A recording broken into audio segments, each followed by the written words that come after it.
Boa noite! Oi, gays! Tamo de volta! Tudo bem? A gente não sai daqui. Oi, Joca. A gente tá em cativeiro. Sim, a gente tá... liberta a gente. A gente é a cia do salada. Por favor, eu não saio desta casa desde ontem. Verdade, eu não saio dessa casa desde ontem. Eu saí só basicamente pra Mentira. pegar o Uber e ir pra casa Tomou e banho trabalhar. voltou. E trocar de roupa. E eu quero dizer que a gente está numa maratona de viadagens nesse site. A gente Sim. tá sem a menor vergonha disso. A Sim. gente falou sexta-feira, a gente falou de Versace. Nossa! Ontem a gente falou de Queer. E hoje a gente vai falar de Com Amor Simon. Amorzinhos. Muito amorzinho. Hoje a gente veio falar bem de um filme. Bom, eu descobri, acho que pra gente já começar, eu descobri que, na verdade, a gente foi assistir ao filme agora no domingo. E na verdade a gente assistiu ainda a pré-estreia do filme, né? O filme estreia na próxima semana, então a gente vai tentar segurar um pouquinho o spoiler pra vocês. Não sei se a gente vai conseguir. Vai tentar, mas assim... Mas ele mudou a data, né? Mudou. Porque eu lembro que inicialmente quando a gente programou a live, que a gente programa com umas semanas de antecedência, eu lembro que eu fui procurar, era justamente na semana após a estreia. Exatamente, né? Eles adiaram a estreia, circuito, Pantera Negra, sucesso, etc. Será que é por causa de Pantera todo Negra? mundo se ferrou com Pantera Negra, né? É, né? Todo o circuito. E aí... Eu achei bacana, eu achei plausível aquela hipótese que você tinha comentado, talvez, de que como o filme tá num hype grande, né? Porque lá ele estreou no dia 16 de março. De março agora? É. Nossa, mas eu tenho ouvido falar do filme faz tanto tempo. Sim, mas ele estreou agora, então o hype cresceu em torno do filme, então eles... Eu desconfio, não tô afirmando nada, não perguntei pra distribuidora sobre, posso perguntar Mas a depois. distribuidora também não vai contar a verdade, duvido. Ainda mais se for Pantera Negra, mas culpa. estão aproveitando, tá rolando um hype bem bacana lá fora. Sim. Sessões, o diretor, o Greg Berlanti, fechou uma sessão só para adolescentes gays. O Neil Patrick Harris fez a mesma coisa. O Matt Bomer fez a mesma coisa. Façam, Matt gente! Bomer. Façam! Eu sou super a favor desse tipo de coisa, sabe? A gente podia fazer uma vaquinha aqui no Vamos, salão. eu né? acho.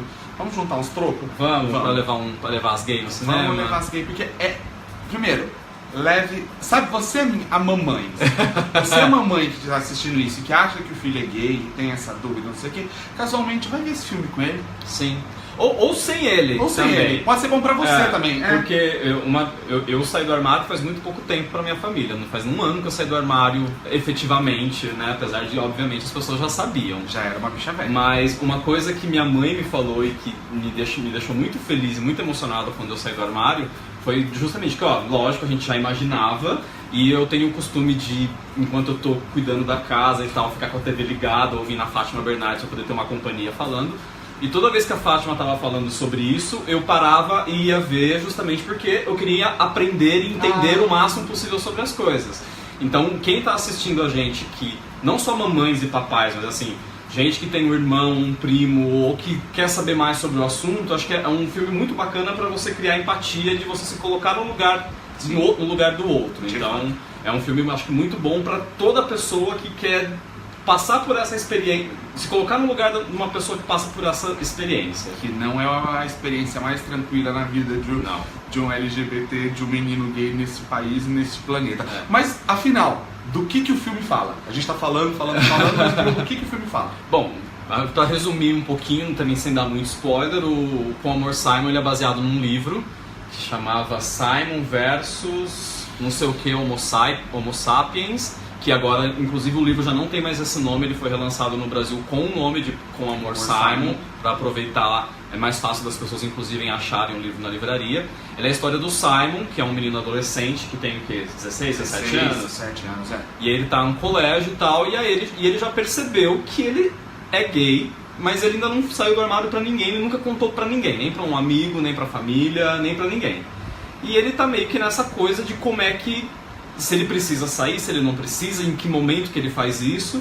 E aí um dia, no colégio dele tem um site, tipo o site da Gossip Girl, assim, que a galera vai colocar as informações e fazer fofoca e tal.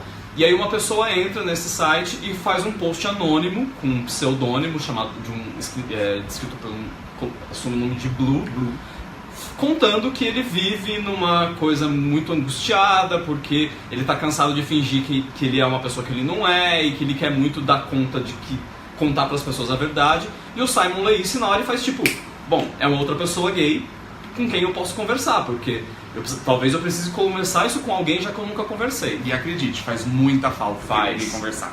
E aí ele vai e cria um e-mail falso e fica se correspondendo com o Simon, e os dois meio que de alguma forma vão um ajudando o outro a lidar com a homossexualidade, com esse momento de escolher a hora, de decidir, de falar, de como falar, e aí fica as coisas vão amadurecendo e vão ficando mais complexas. Ponto. É isso que fala o filme. E é uma graça.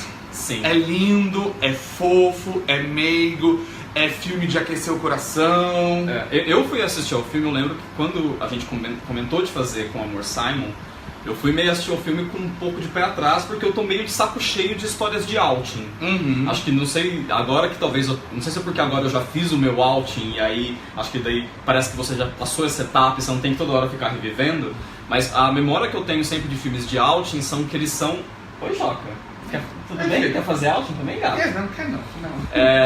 E aí, a lembrança que eu tenho é que sempre os filmes de outing eles caem nos mesmos clichês, eles contam mais ou menos... É sempre muito dramático, a coisa sempre vai para um lado muito negativo e tal. Então eu fui meio com o pé atrás. E o filme me surpreendeu justamente porque ele trata desse momento que é muito decisivo na vida de qualquer LGBT, gay, lésbica, trans, enfim, qualquer letra do alfabeto.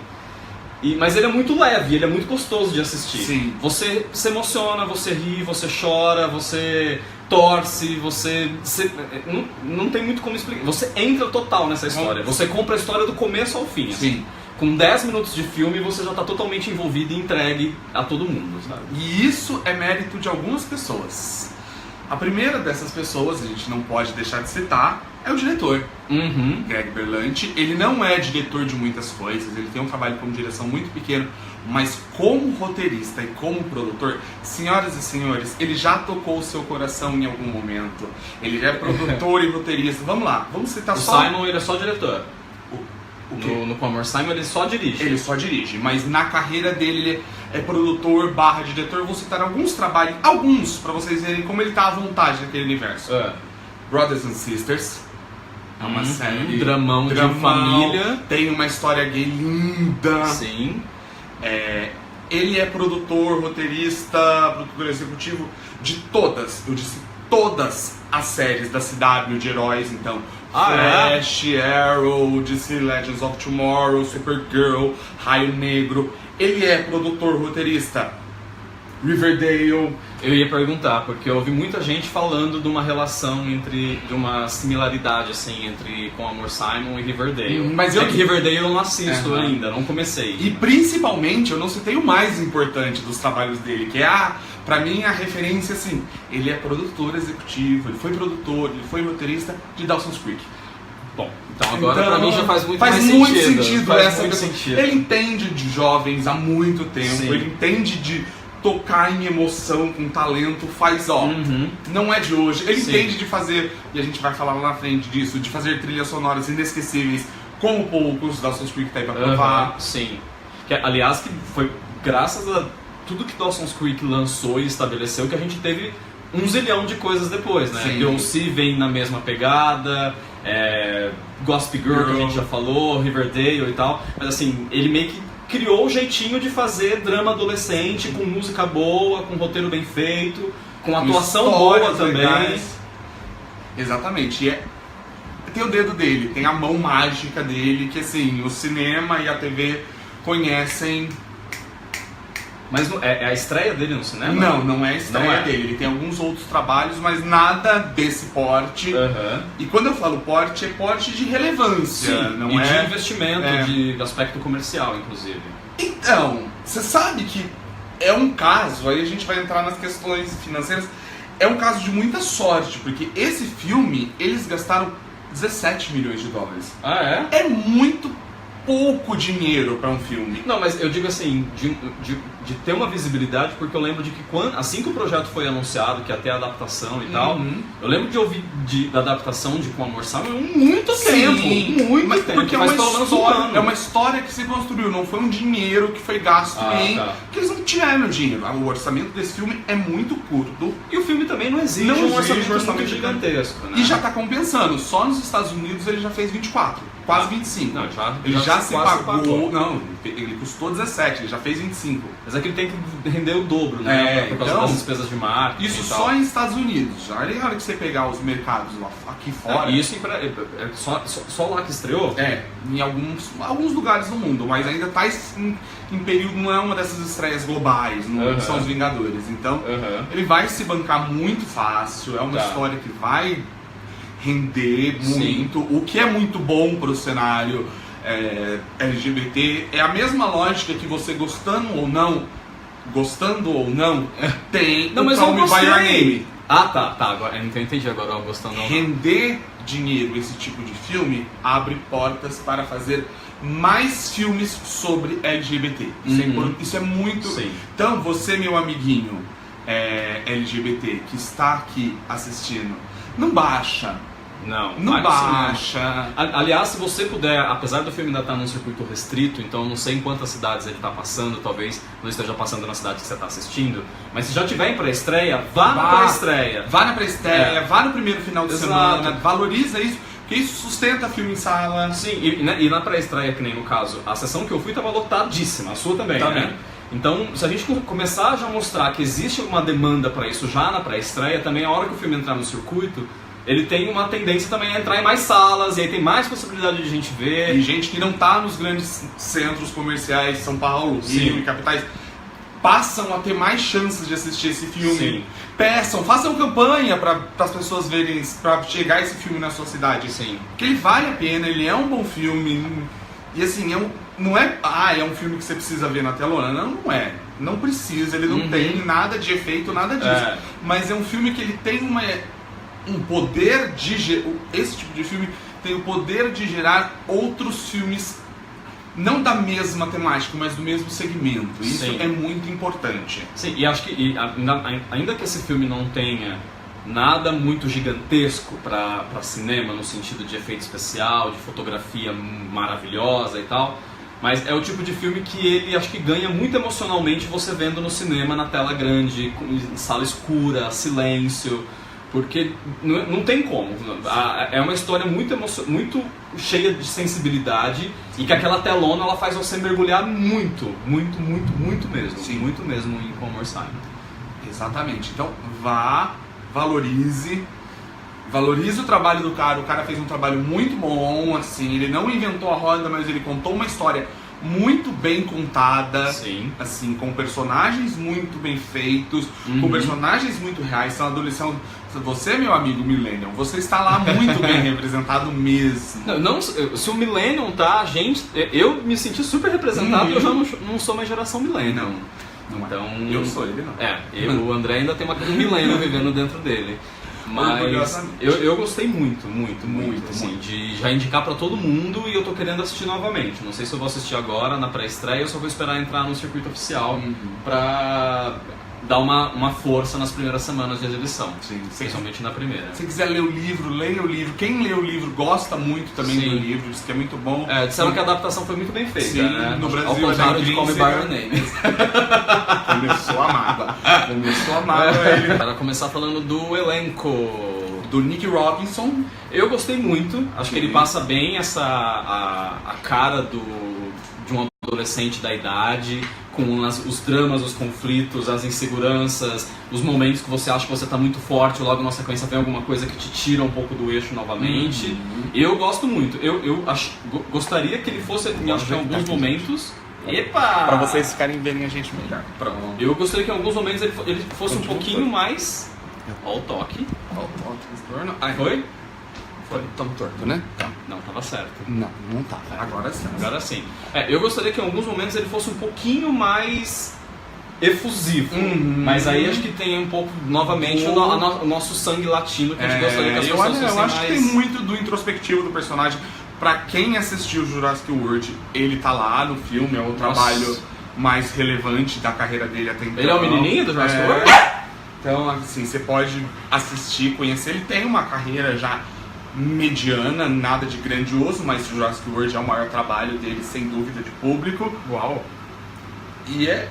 Mas e agora assumiu um papel bem, acho que ele sustenta o papel muito bem, assim, ele me convence que ele é um adolescente saindo do armário muito bem, assim, tranquilamente, você compra a história dele. Ele me convence muito, a raiva dele também me convence muito nos momentos em que ele precisa ter raiva das coisas, e a hora que não dá pra contar muita coisa, mas assim, as horas em que ele precisa demonstrar muita fragilidade, a fragilidade que qualquer LGBT passa nesse momento, eu acho que tá presente ali e tá bem. Na verdade, acho que o elenco inteiro, né? Os quatro eles são muito orgânicos e assim, parece que são as pessoas certas nos papéis certos. Não tem ninguém que se destaca demais, ninguém que se destaca de menos, tá todo mundo na mesma nota. Assim. Apesar da gente, quando você, meu amiguinho, viu as fotos, na hora você achou que ela ia se destacar. Que é a Catherine Langford. Todo mundo achou, ela veio do sucesso dos sucessos, que é 13 Reasons Why. Vai voltar na segunda temporada, não sabemos como. Tá lá, melhor amiga, bacana, acho que ela tem Gosto do papel dela, eu gosto da trama. O que eu gosto muito nesse filme é a história do Simon. Sim, a gente tá aqui pra contar a história do Simon, mas coadjuvante, por menor que seja, tem a sua trama. Sim. Isso é muito importante, ela não é suporte de protagonista, assim como os amigos dele não são suporte de protagonista, eles têm uma trama, por menor que seja, todos eles, os quatro amigos, estão ali funcionando muito bem. Não, e eu acho que existe uma coisa muito, acho que deu muito certo também na escalação, porque no final das contas, além de todo mundo ter meio seu arco ali, as coisas que precisa resolver, o roteiro é muito construído na forma de como, para você esconder um segredo, você mexe com a vida de todo mundo que está ao seu redor. Sim. E basicamente é o Simon, como que ele pega a vida dos amigos dele inteira e vira de cabeça para baixo. Exato. Então acho que também a química entre eles é muito boa desde o começo, de como que você consegue comprar tanto a afetividade deles e depois você entender a raiva na hora que eles descobrem tudo que está acontecendo. Então, outra que está nesse elenco é a Tempestade. É a Tempestade! Você não se ligou que é a Tempestade? A Tempestade a nova novos da Tempestade, First Class? Claro que é desses novos, né? Não é a Halle Berry, querida. A nova Tempestade, a amiga dele. Não, se tivesse a Halle Berry, eu teria visto, eu teria prestado atenção, porque esses First Class eu não lembro de ninguém tirando a Jennifer Lawrence. Agora eles estão em altíssima. O Ty Sheridan tá no jogador número 1, Alexandra Shipp, que faz a amiga, é a Tempestade. Eu nem imaginava, mas parabéns, eu acho que é a melhor Tempestade que a gente teve. Exatamente, está lá nesse elenco também. Outra coisa que eu quero destacar são os pais. Então, eu queria muito destacar os pais. Eu esperava, a mãe é feita pela Jennifer Garner, Garner, e o pai é feito pelo ex-marido da Fergie, o Josh. E o Josh, eu tenho muitas reservas em relação ao Josh, porque eu acho sempre que ele é um ator muito ruim. Muito ruim. Muito ruim. E a Jennifer, eu acho a Jennifer muito boa. Eu falei assim, como é que vai funcionar esse casal meio disfuncional, assim? Porque ela engoliria ele muito fácil.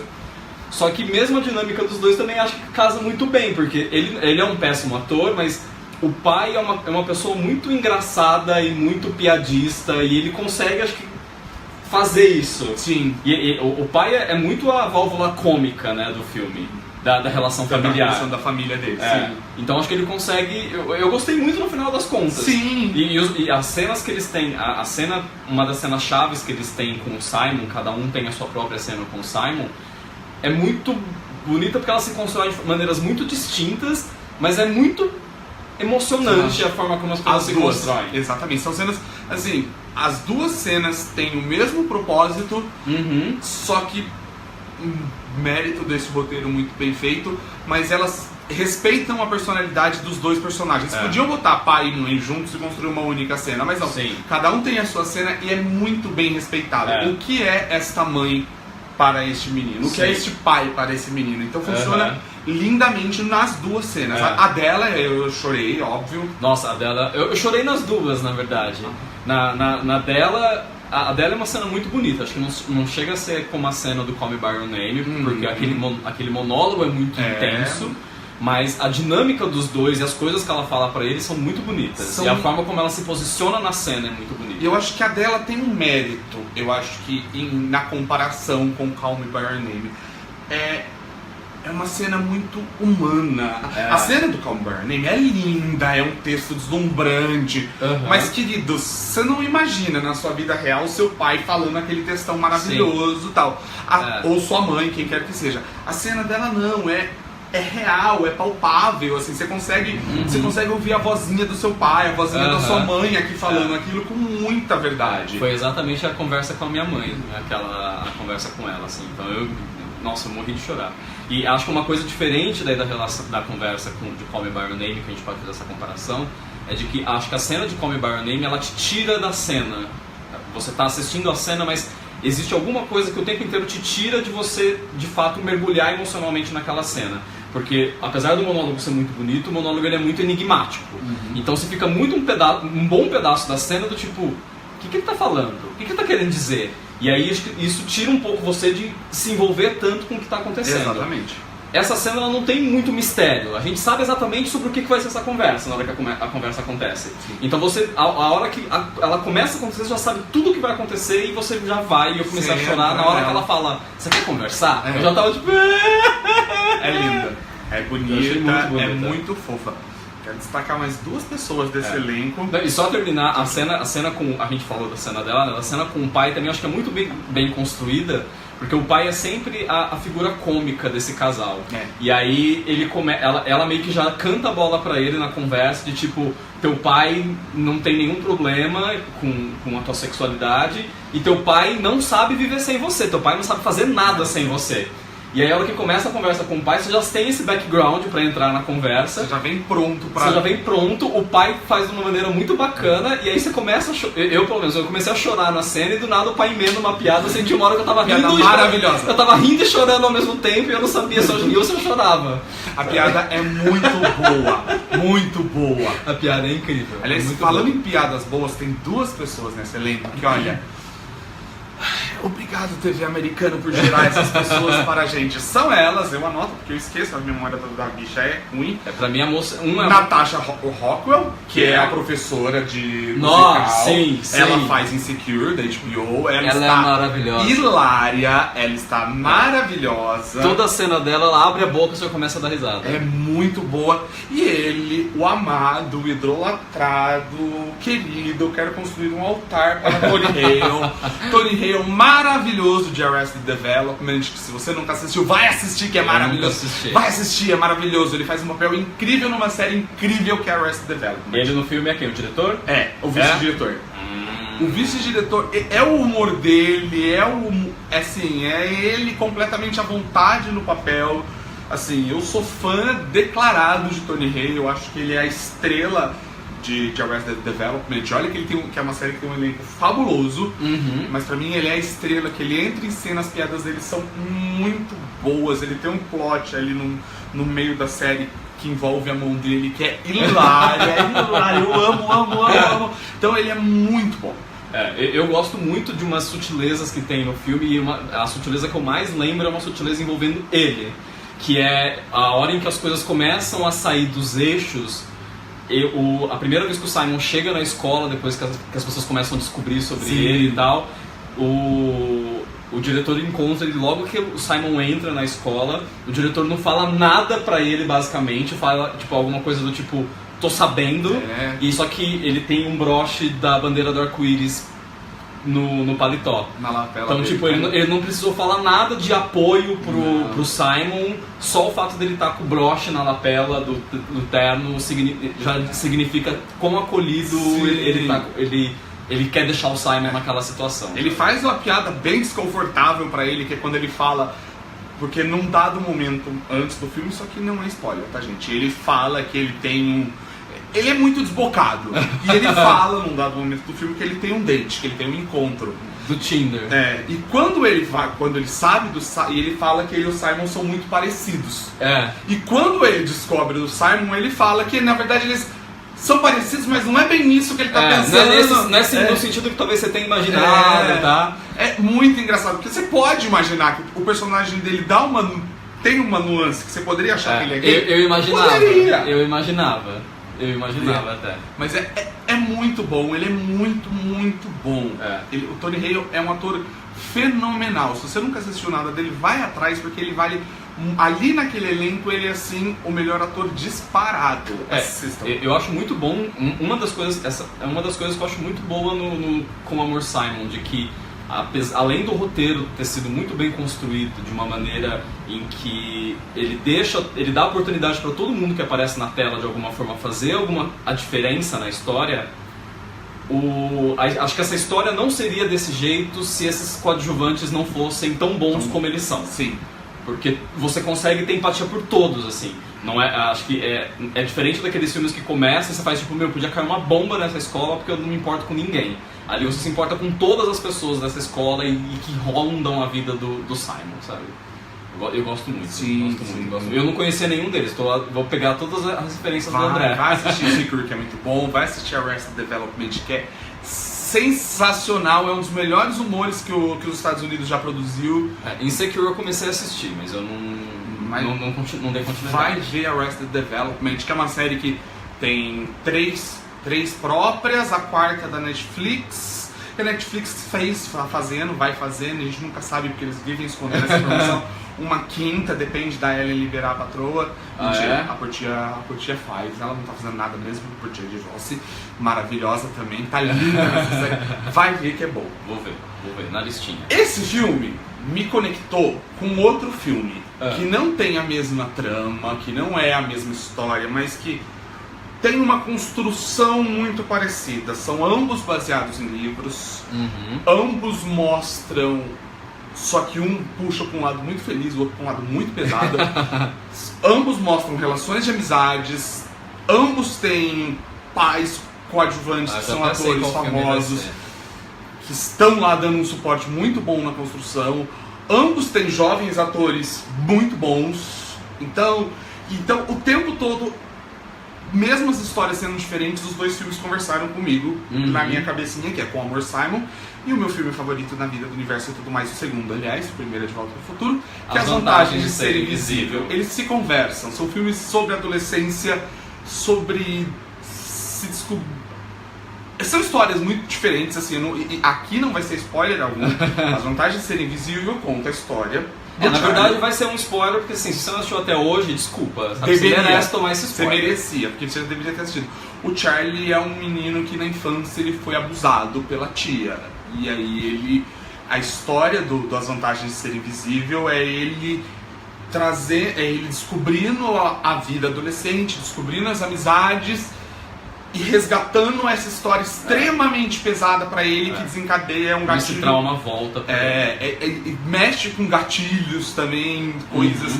E são histórias que mexem com descobertas de adolescência de maneiras muito semelhantes, assim. E tem um item que nos dois filmes são as minhas paixonites, nos dois filmes, e eu sei que é a sua também, porque eu vi a hora que você chegou, o que você estava fazendo. A trilha sonora. Eu ia falar justamente isso, de que acho que não necessariamente, a gente já assistiu, então a gente fala com um pouquinho mais de propriedade, se é que existe isso. Mas assim, mesmo quem só assistiu ao trailer, é uma conexão que todo mundo faz muito imediatamente com As Vantagens de Ser Invisível.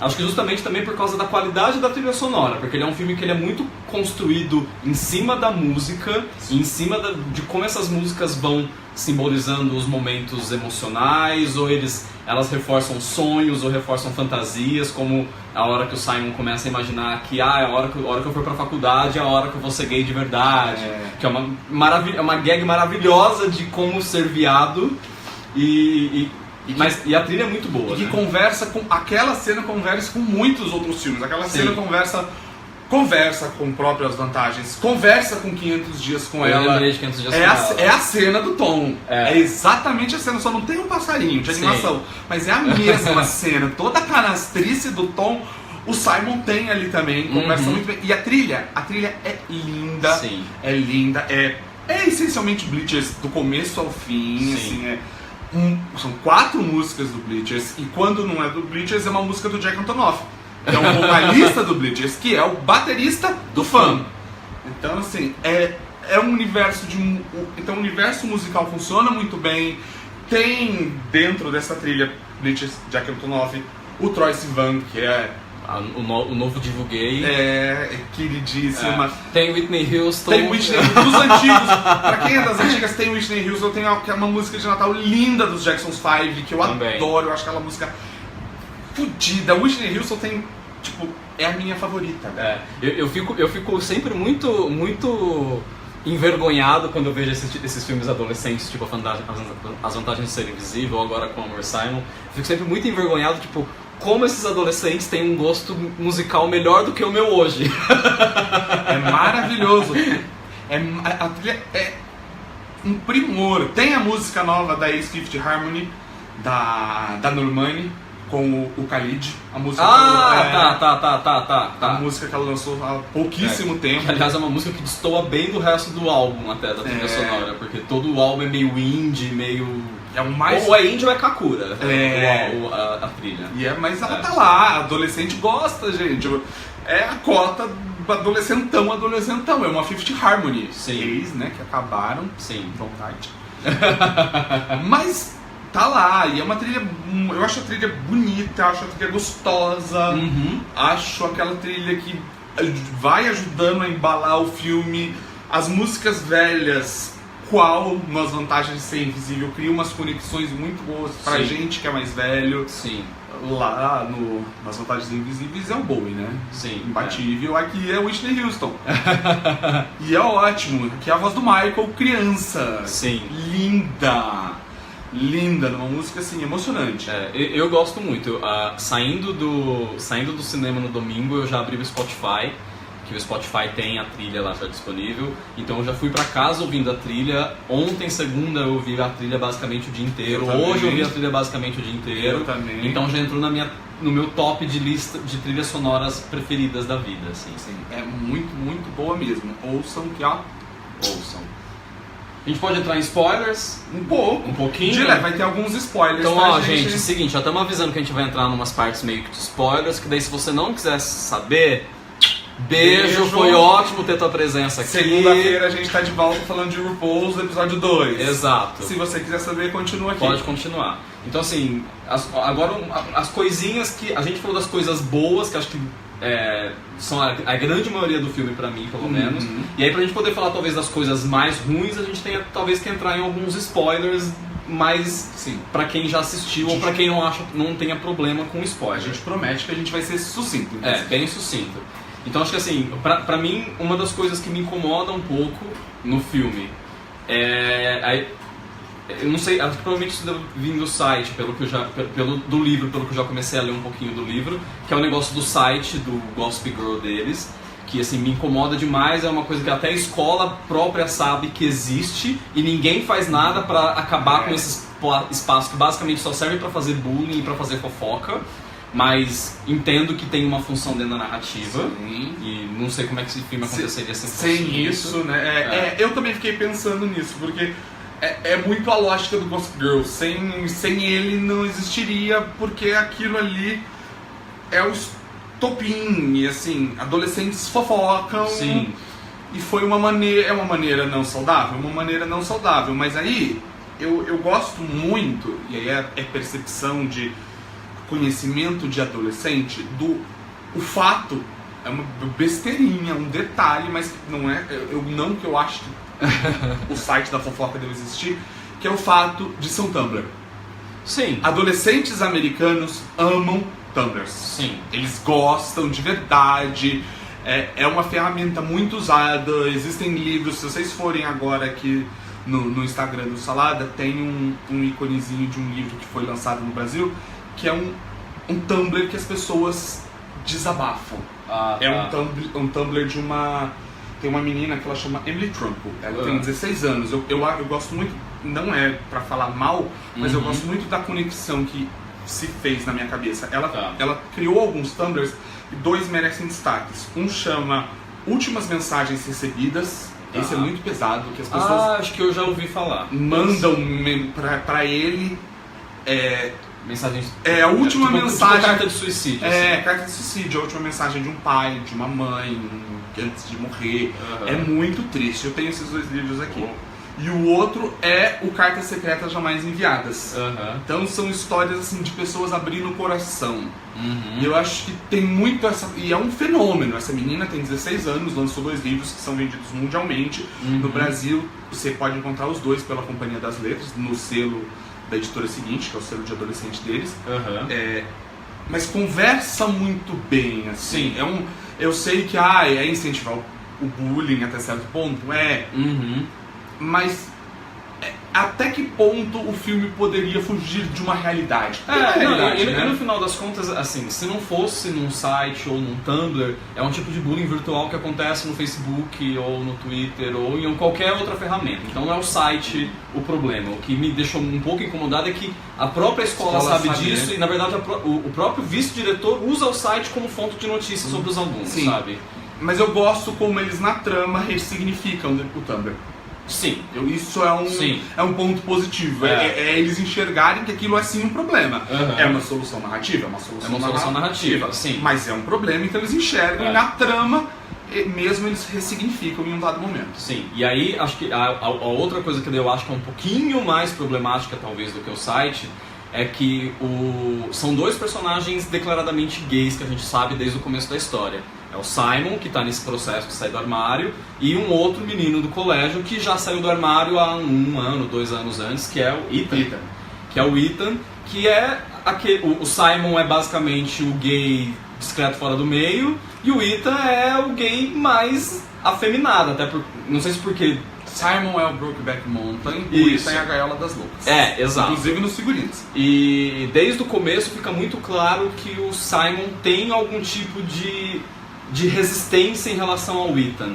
Então, a primeira vez que ele chega no colégio, o Ethan tá na frente, ali super combinando fantasias de Halloween com as amigas e tal.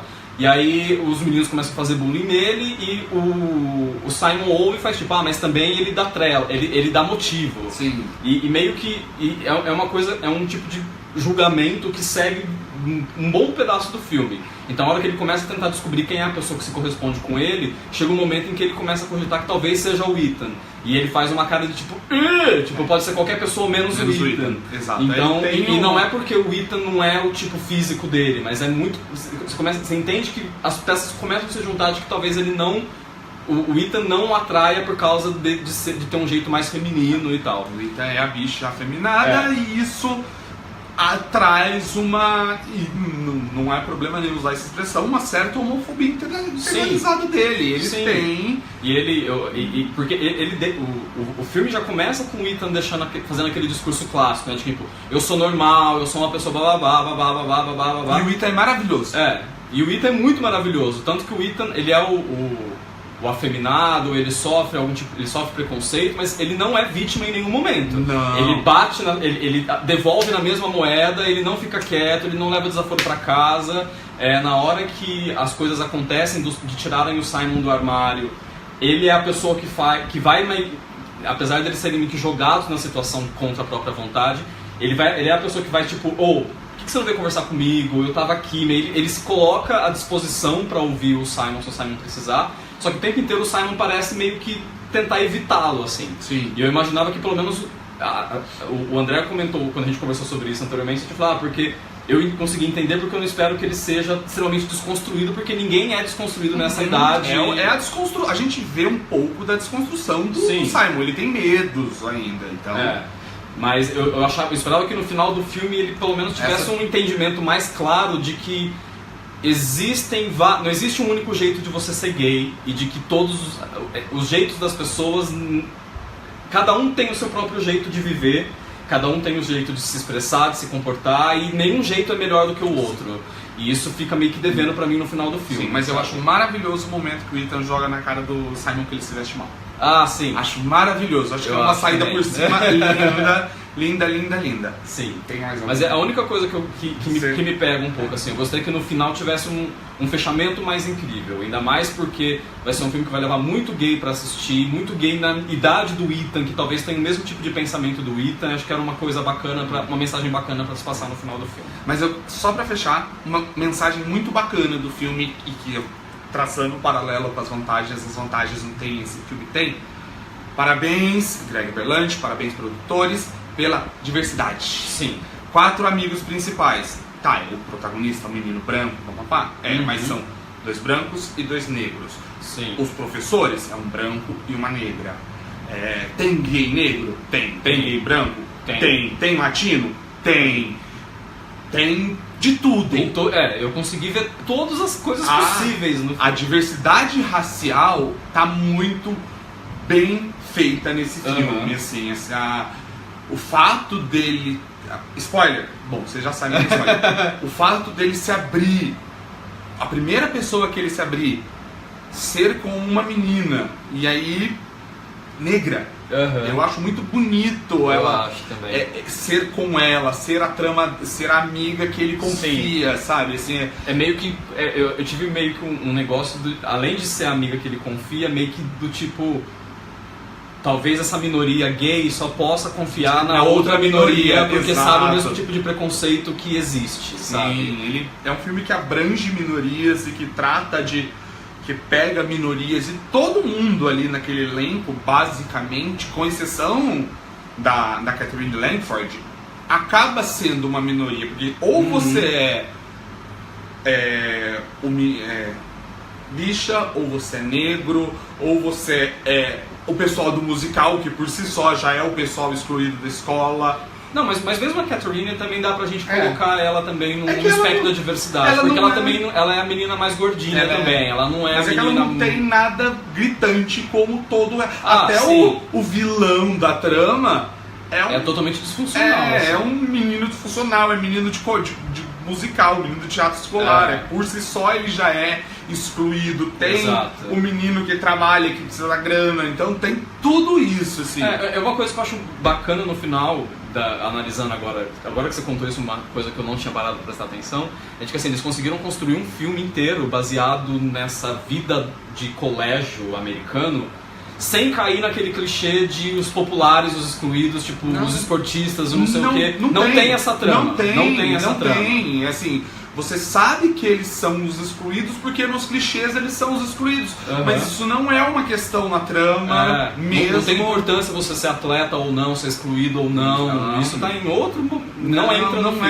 Não é mérito do filme e isso é muito bom, assim. E acho que só pra encerrar, assim, a grande mensagem, a mensagem pra mim mais bonita do filme, e que é a lição zona que acho que o filme deixa, e aí tanto pra gays, que a gente também tem um pouco esse hábito às vezes, quanto pra hétero, é muita conversa que o Simon tem com o menino, depois que o menino tira ele do armário à força, que ele fala, olha, você não tem o direito de fazer o que você fez e de me tirar do armário à força. Isso é uma coisa minha, que envolve a minha vida, eu tenho o direito de escolher pra quem eu conto, quando eu conto e do jeito que eu conto. E acho que a gente, mesmo LGBT, a gente tem às vezes um pouco a mania de às vezes ficar do tipo, será que você acha que ele é? Porque eu acho que ele é. Porque eu soube de não sei quem, e meio que tirando as pessoas do armário contra a vontade delas. Isso é feio. É muito feio. E acho que é uma lição muito bonita que fica pra gay, pra hétero, pra todo mundo que assiste ao filme. Acho que se todo mundo puder terminar de assistir ao filme e puder sair só com uma coisa do filme inteiro, é essa lição. Ninguém tem o direito de tirar ninguém do armário ou contar sobre a sexualidade de ninguém. E se um dia alguém te perguntar, fulano é gay? Fala, nunca me falou sei, nada. Pergunta pra ele. Eu nunca me disse nada. A única maneira que você tem de saber que alguém é gay é se essa pessoa te contar.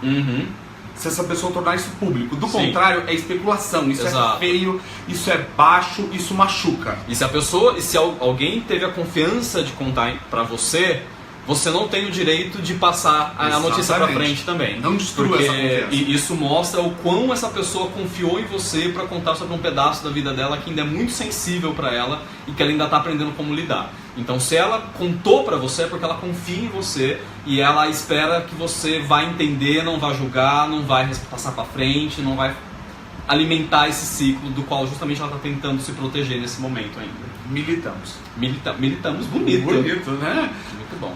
E é isso, gente. Assistam. Vão ver, Assistam. vai ver no cinema, vai ver de pé, vai ver no final de semana de estreia. Vai assistir que tá muito legal mesmo. Aplaudam, porque Aplaudam. eu não sei na tua sessão, na minha, na hora do beijo. As pessoas aplaudiram. Sim. E acabou o filme, a minha sessão basicamente, eu sei que você não gosta de palma, desculpa, Joca. Mas as pessoas aplaudiram muito, a hora de ir embora era muito aquela coisa do tipo, como eu adoro ser viado, eu quero ser viado pra sempre. Sim, as bichas pegando no final do filme, Foi isso muito mesmo. bonito. E os casais LGBTs poderem assistir filme abraçado, sem um no colo do outro, assim, foi muito bonito. O outro no meio do Na meu tinha, Mas assim, querida, gente ah, super- sim, achei que era sentado, tipo assim. Não, Querida, tinha, atrapalha a tinha. visão do colega de trás. Não assiste o filme sentado no palco.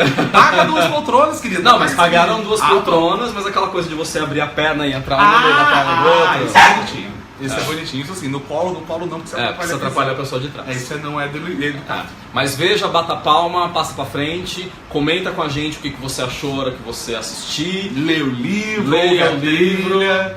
É uma história isso. que merece crescer. E leve, se você conhece alguém, algum LGBT que está passando por esse momento e que ainda está precisando entender o que está se passando na cabeça, ou se você conhece alguém que tem um filho ou um amigo e não está sabendo muito bem como lidar, leva também. Porque E acho se você conhece alguém que tá passando por isso, mas que não te contou, não leva não, porque você vai tentando tirar ela do armário, isso é feio, tá? Vai ver outro filme, casualmente passa na porta, mas não leva diretamente, que isso é feio de tirar as pessoas do armário. Exato. Tá bom? Muito bem. Segunda a gente tá de volta com mais RuPaul. Beijo, Tchau. gente. Até semana que vem.